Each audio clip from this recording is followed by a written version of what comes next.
Hi friends, ನನ್ನ channel ಅನ್ನು subscribe ಮಾಡಿ, ಹಾಗೆ ಈ ವಿಡಿಯೋಗೆ ಒಂದು ಲೈಕ್ ಕೊಡಿ. ಕತೆ ಶುರು ಮಾಡುವ. ಶ್ರೇಷ್ಠ ಈಶ್ವರ ಭಕ್ತಿ. ಮಿತ್ರರೇ, ತಮಗೆ ದೇವರ್ಷಿ ನಾರದರ ಬಗ್ಗೆ ತಿಳಿದಿದೆಯಲ್ಲವೇ? ನಾರದ ಮುನಿಗಳು ಬ್ರಹ್ಮದೇವರ ಮಾನಸಪುತ್ರರಾಗಿದ್ದರು ಹಾಗೂ ಭಗವಾನ ವಿಷ್ಣುವಿನ ಶ್ರೇಷ್ಠ ಭಕ್ತರಾಗಿದ್ದರು. ಅವರು ಸದಾ ನಾರಾಯಣ ನಾರಾಯಣ ಈ ನಾಮಜಪವನ್ನು ಮಾಡುತ್ತಿದ್ದರು. ಒಮ್ಮೆ ದೇವರ್ಷಿ ನಾರದರಿಗೆ ತಮ್ಮ ಭಕ್ತಿಯ ಮೇಲೆ ಬಹಳ ಗರ್ವ ಉಂಟಾಯಿತು. ಅವರು ತಮ್ಮ ಮನಸ್ಸಿನಲ್ಲಿ ಹರಿನಾಮವನ್ನು ಜಪಿಸುವುದರಿಂದ ನಾನು ಕಾಮ, ಕ್ರೋಧ, ಲೋಭ, ಮೋಹ, ಮದ, ಮತ್ಸರದಂತಹ ಷಡ್ರಿಪುಗಳ ಮೇಲೆ ವಿಜಯ ಸಾಧಿಸಿದ್ದೇನೆ. ನನಗೆ ಸರಿಸಮನಾದ ಭಗವಂತನ ನಿಜವಾದ ಹಾಗೂ ಪ್ರಿಯ ಭಕ್ತರು ತ್ರಿಲೋಕದಲ್ಲಿ ಯಾರೂ ಇಲ್ಲ ಎಂದು ಅನಿಸಿತು. ಭಗವಂತ ಶ್ರೀವಿಷ್ಣುವು ಅಂತರ್ಯಾಮಿ ಅಲ್ಲವೇ? ಅವರಿಂದ ಈ ವಿಷಯವು ಹೇಗೆ ಮುಚ್ಚಿರುತ್ತಿತ್ತು? ಆದುದರಿಂದ ಇದರ ಬಗ್ಗೆ ತಿಳಿಯಿತು. ಅವರು ನಾರದ ಮುನಿಗಳ ಮನಸ್ಸಿನಲ್ಲಿರುವ ಭ್ರಮೆ ದೂರಗೊಳಿಸಲು ತೀರ್ಮಾನಿಸಿದರು. ಭಗವಂತನು ಯಾವಾಗಲೂ ತನ್ನ ಭಕ್ತರ ಒಳಿತನ್ನೇ ಇಚ್ಛಿಸುತ್ತಾನೆ. ತನ್ನ ಭಕ್ತನ ಅಹಂಕಾರ ಹೆಚ್ಚಾದರೆ ಅವನನ್ನು ರಕ್ಷಿಸಲು ಭಗವಂತನು ಏನು ಬೇಕಾದರೂ ಮಾಡಬಲ್ಲನು. ಭಗವಾನ ಶ್ರೀವಿಷ್ಣುವು ನಾರದ ಮುನಿಗಳ ಗರ್ವಹರಣ ಮಾಡಲು ನಿಶ್ಚಯಿಸಿದರು. ಇದು ಭಗವಂತನ ಲೀಲೆಯೇ ಆಗಿದೆ. ನಾರದ ಮುನಿಗಳು ನಾರಾಯಣ ನಾರಾಯಣ ಎಂದು ನಾಮಜಪ ಮಾಡುತ್ತಾ ವಿಷ್ಣುಲೋಕವನ್ನು ತಲುಪುವಷ್ಟರಲ್ಲಿ ಭಗವಾನ ಶ್ರೀವಿಷ್ಣುವು ಅವರಲ್ಲಿ, ದೇವರ್ಷಿ ನಾರದ, ತಾವು ತ್ರಿಲೋಕಗಳಲ್ಲಿ ಸಂಚರಿಸುತ್ತೀರಿ. ನೀವು ಪೃಥ್ವಿಯ ಮೇಲೆ ನನ್ನ ಭಕ್ತರನ್ನು ಭೇಟಿಯಾಗಿರುವಿರೇ? ಅಲ್ಲಿ ನನ್ನ ಓರ್ವ ಪ್ರಿಯ ಭಕ್ತನಿದ್ದಾನೆ ಎಂದು ಹೇಳಿದರು. ಈ ಮಾತುಗಳನ್ನು ಕೇಳಿ ನಾರದ ಮುನಿಗಳು ವಿಚಾರಗಳಲ್ಲಿ ಸಿಲುಕಿದರು. ನನ್ನಷ್ಟು ನಿಜವಾದ ಹಾಗೂ ಶ್ರೇಷ್ಠನಾದ ಇನ್ನೊಬ್ಬ ಭಕ್ತನು ಯಾರಿರಬಹುದು ಎಂದು ಅನಿಸಿತು. ನಾರದ ಮುನಿಗಳು ಭಗವಾನ ವಿಷ್ಣುವಿನಲ್ಲಿ ಆ ಭಕ್ತನ ವಿಳಾಸವನ್ನು ಕೇಳಿ ಅವನನ್ನು ಭೇಟಿಯಾಗಲು ಹೊರಟರು. ಭಗವಂತನು ಹೇಳಿದ ಸ್ಥಳಕ್ಕೆ ನಾರದ ಋಷಿಗಳು ತಲುಪಿದರು. ಭಗವಂತನು ಹೇಳಿದ ಆ ಪ್ರಿಯ ಭಕ್ತನು ಸಾಮಾನ್ಯ ರೈತನಾಗಿದ್ದ. ಇದನ್ನು ನೋಡಿ ನಾರದರಿಗೆ ಬಹಳ ಆಶ್ಚರ್ಯವಾಯಿತು. ಇಷ್ಟು ಬಡ ರೈತನು ಹೇಗೆ ಭಗವಂತನಿಗೆ ಎಲ್ಲರಿಗಿಂತಲೂ ಪ್ರಿಯನಾಗಿದ್ದಾನೆ ಎಂಬ ವಿಚಾರ ಅವರಿಗೆ ಬಂದಿತು. ಆಗ ನಾರದರು ಅಡಗಿ ಕುಳಿತು ಆ ರೈತನ ದಿನಚರಿಯನ್ನು ವೀಕ್ಷಿಸಿದರು.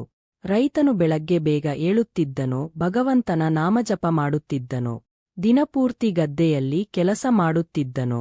ರಾತ್ರಿ ಮಲಗುವಾಗ ಅವನು ಭಗವಂತನಲ್ಲಿ, ನಿಮ್ಮ ಕೃಪೆಯಿಂದ ಇಂದಿನ ಎಲ್ಲ ಕೆಲಸಗಳನ್ನು ಮಾಡಲು ಸಾಧ್ಯವಾಯಿತು.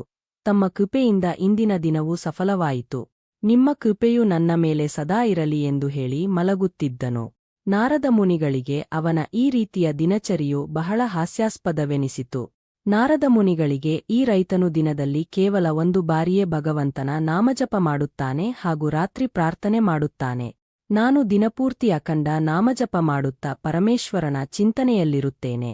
ಆದರೂ ಇವನು ಭಗವಂತನಿಗೆ ಹೇಗೆ ಪ್ರಿಯಭಕ್ತನಾದನು ಎಂದು ಅನಿಸಿ ನಾರದ ಮುನಿಗಳು ಪುನಃ ಶ್ರೀವಿಷ್ಣುವಿನ ಬಳಿ ಹೋಗಿ, ಹೇ ಭಗವಂತ, ನೀವು ಯಾರನ್ನು ತಮ್ಮ ಪ್ರಿಯ ಭಕ್ತನೆಂದು ಹೇಳುತ್ತೀರೋ ಅವನಲ್ಲಿ ಆ ಯೋಗ್ಯತೆಯನ್ನು ದರ್ಶಿಸುವಂತಹ ಯಾವುದೇ ವಿಷಯವನ್ನು ಕಂಡುಬರಲಿಲ್ಲ. ದಿನದಲ್ಲಿ ಕೇವಲ ಒಂದು ಬಾರಿ ತಮ್ಮ ನಾಮಜಪ ಮಾಡುತ್ತಾ ದಿನಪೂರ್ತಿ ತನ್ನ ಕೆಲಸವನ್ನು ಮಾಡಿ ರಾತ್ರಿ ಪ್ರಾರ್ಥನೆ ಮಾಡಿ ಮಲಗುತ್ತಾನೆ. ನನಗೆ ಅವನು ನಿಮಗೆ ಹೇಗೆ ಪ್ರಿಯನಾದನು ಎಂಬುದೇ ತಿಳಿಯುತ್ತಿಲ್ಲ ಎಂದರು. ಇದನ್ನು ಕೇಳಿ ಭಗವಾನ ಶ್ರೀವಿಷ್ಣುವು ನಕ್ಕರು. ಅವರು ನಾರದ ಮುನಿಗಳಿಗೆ, ದೇವರ್ಷಿ, ನೀವು ಒಂದು ಕೆಲಸ ಮಾಡಿ, ಎಣ್ಣೆಯಿಂದ ತುಂಬಿದ ಈ ತಂಬಿಗೆಯನ್ನು ಕೈಲಾಶ ಪರ್ವತದಲ್ಲಿರುವ ಭಗವಾನ ಶಿವನಿಗೆ ತಲುಪಿಸಿ ಬನ್ನಿ. ಆದರೆ ಒಂದು ಹನಿ ಎಣ್ಣೆಯೂ ಬೀಳದಂತೆ ಎಚ್ಚರವಹಿಸಿ.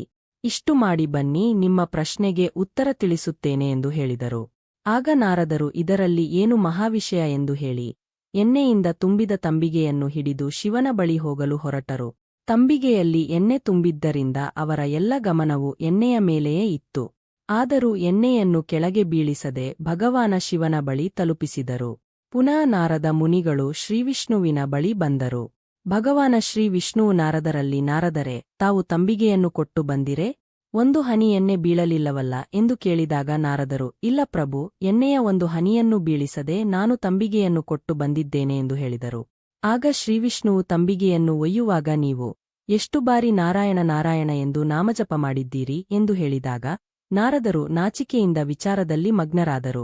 ಸ್ವಲ್ಪ ಸಮಯದ ನಂತರ, ಪ್ರಭು, ನನ್ನೆಲ್ಲ ಗಮನವು ಪಾತ್ರೆಯ ಮೇಲೆಯೇ ಇತ್ತು. ಆದುದರಿಂದ ನಾನು ತಮ್ಮ ನಾಮಜಪ ಮಾಡುವುದನ್ನು ಮರೆತೆ ಎಂದು ಹೇಳಿದರು. ಆಗ ಶ್ರೀವಿಷ್ಣುವು, ತಾವು ಪ್ರತಿಕ್ಷಣವೂ ನಾರಾಯಣ ನಾರಾಯಣ ಎಂದು ನಾಮಜಪ ಮಾಡುತ್ತಿರುತ್ತೀರಿ. ಹಾಗಾದರೂ ಭಗವಾನ ಶಿವನ ಬಳಿ ಹೋಗುವಾಗ ತಮ್ಮಿಂದ ಒಂದು ಬಾರಿಯೂ ನಾಮಜಪವಾಗಲಿಲ್ಲವೇ? ತಮಗೆ ಕೇವಲ ಒಂದೇ ಒಂದು ಪಾತ್ರೆಯನ್ನೇ ತೆಗೆದುಕೊಂಡು ಹೋಗಲಿಕ್ಕಿತ್ತು.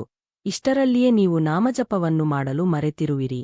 ಆದರೆ ಆ ರೈತನು ಬಹಳಷ್ಟು ಕೌಟುಂಬಿಕ ಸಮಸ್ಯೆಗಳಲ್ಲಿ ಸಿಲುಕಿರುತ್ತಾನೆ. ಆದರೂ ನನ್ನನ್ನು ಸ್ಮರಿಸಲು ಮರೆಯುವುದಿಲ್ಲ. ಹಾಗಿದ್ದರೆ ನೀವೇ ಹೇಳಿ ಯಾರು ಶ್ರೇಷ್ಠರು ಎಂದು.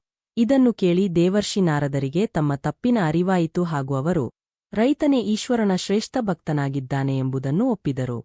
ಮಿತ್ರರೇ, ಈ ಪ್ರಸಂಗದಿಂದ ನಮಗೇನು ಕಲಿಯಲು ಸಿಕ್ಕಿತು? ಸಂಸಾರದಲ್ಲಿದ್ದರೂ ನಮ್ಮ ಕೆಲಸಗಳನ್ನು ಮಾಡುತ್ತಾ ಭಗವಂತನ ನಾಮಸ್ಮರಣೆಯನ್ನು ಮಾಡುತ್ತಿರಬೇಕು. ಇದೇ ಈಶ್ವರನ ಸರ್ವಶ್ರೇಷ್ಠ ಭಕ್ತಿಯಾಗಿದೆ. ಅಂದರೆ ಎಲ್ಲ ರೀತಿಯ ಕೆಲಸಗಳನ್ನು ಮಾಡುತ್ತಿರುವಾಗ ಈಶ್ವರನ ನಾಮಜಪವನ್ನು ಮಾಡುತ್ತಿರಬೇಕು. ಹಾಗಿದ್ದರೆ ಇಂದಿನಿಂದ ನಮ್ಮ ಎಲ್ಲ ಕೆಲಸಗಳನ್ನು ಮಾಡುವಾಗ ನಾಮಜಪ ಮಾಡೋಣವಲ್ಲವೇ?